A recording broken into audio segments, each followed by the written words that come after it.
Yo guys, it's your boy DSL. We reached 5k likes, thanks to y'all. This is the artist, Alex Nungthul.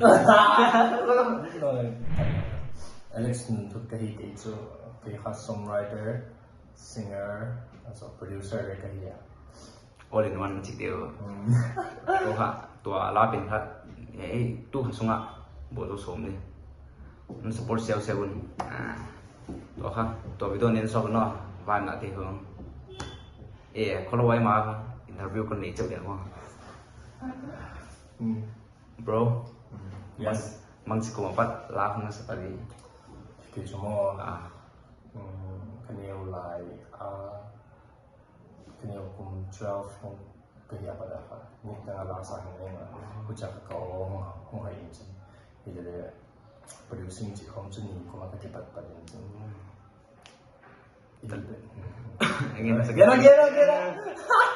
talent na mama guys ama kha ana ma khang to na mo ngai to be kum tom jik chile e se chop pa jong hele le e tang hi thi self independent mai ma ya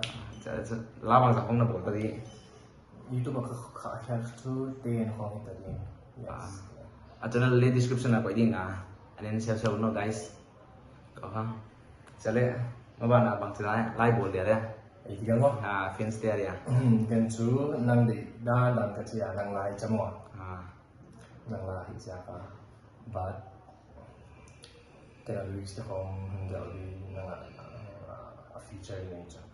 Tidak ni. Guys, ngai tahu ya. Kau last kom di tua ha. Alap ina. Bang sa KV Uzbek phag lo di. Support saya selan mo. Wah, tua ka video bolu anin sobun. Có hai quả tu nia video ha vibe con đường vibe không chả bằng ra tí không nhỉ anh nên tiếng nó guys Peo boom boom guys to ha cô thằng với mảng tia nó palo đi nhìn la con studio okay let's get started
Siapin tentele mistakes bo. mistake บ่ได้ learn from mistake บ่อันนั้นจะน่าจะบ่เท่าๆเลยอาตั้งละguys ตัวครับลาเป็นรีวิวนั่นเดี๋ยวมาเซมเปิลงานสักคนเดียวนั่นไอ้บ่ได้จะนั่นล่ะนั่นไอเดีย Janela ngai thina lo di chu ja ki post nai lo di chu unreleased ไลน์mixing ครับบ่ได้หลายมั้งเอามาลาจบพอดีครับ Okay hey kha opening เป็นยัง namai hola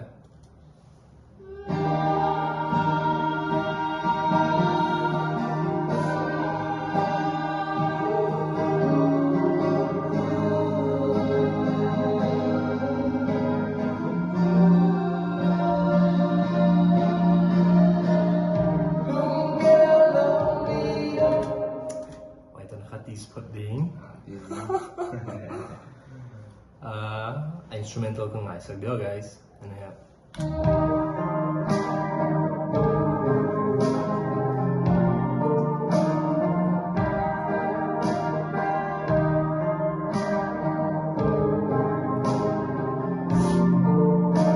namai boleh helak ding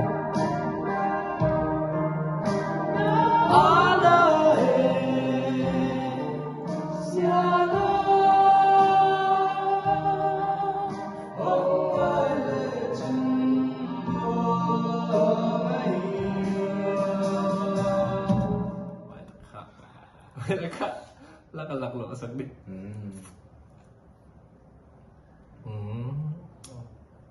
also ich habe von lang und ja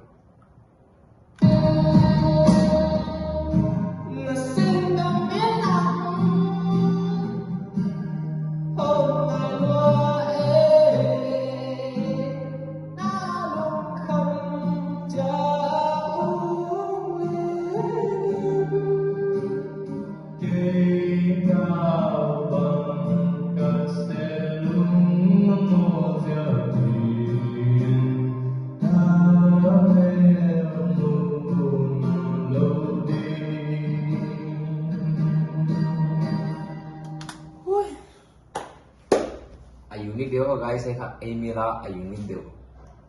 ก็หลักเดียว processing เปลี่ยน processing โซเล็กเล่นเลยโซได้เลยกัน so pial ban lai so pial ta finishing touch bo ngai mo finishing touch นั่นเราไม่ตัว artist สิบางน้ำนนกี่เดียว Jesus the glaze is crazy bro yeah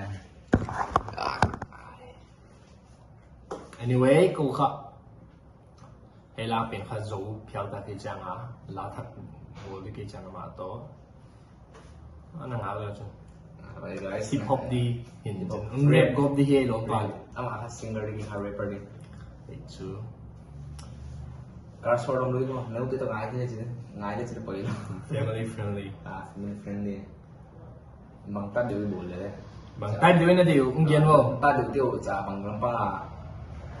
ไอ้ชู no gì lắm không?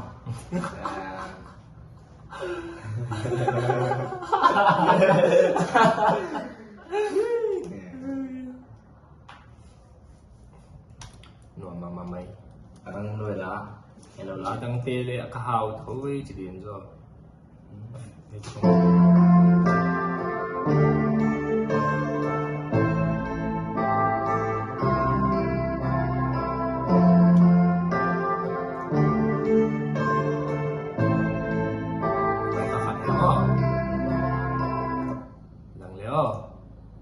yes sir này là lên bằng hit cái thì lại được đây là chúng ta post thì tụi bạn itu am di sinner cái gì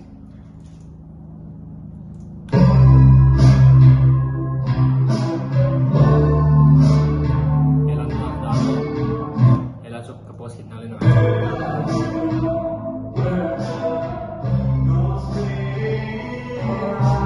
yo guys tu ni la hun nom tak bia bro pa ke ta tu gin diam mo last time de ki pa wai ma mo ba na ka tua tu next week ko a kha khat bol mai thiang ngam mo tua pen kha 1 likes jing le also comment kha 100 jing le music video mo bằng một cái one like sang chỉ là 1 likes kha 1k likes yeah kun bring in no 1k likes ni 100 comments jing le kha music video na ligo to pin waja ka sampai sang man tholen jinin kha waja ka ki pau man nin no mo 好咯คุณยังไงดี ken lai เฮลับโบลืงอ่ะ DSL fans เกนค่ะmusic video เดียวแหละ music video อีโบสผมด้วยอ่ะ fans เดียวลงไปด้วยมีแต่เนาะ tel li kontek leo jin mo ga ก่อนเต็มเลยจัง ken stam mo okay guys bye bye ki mo le la bo li cha bang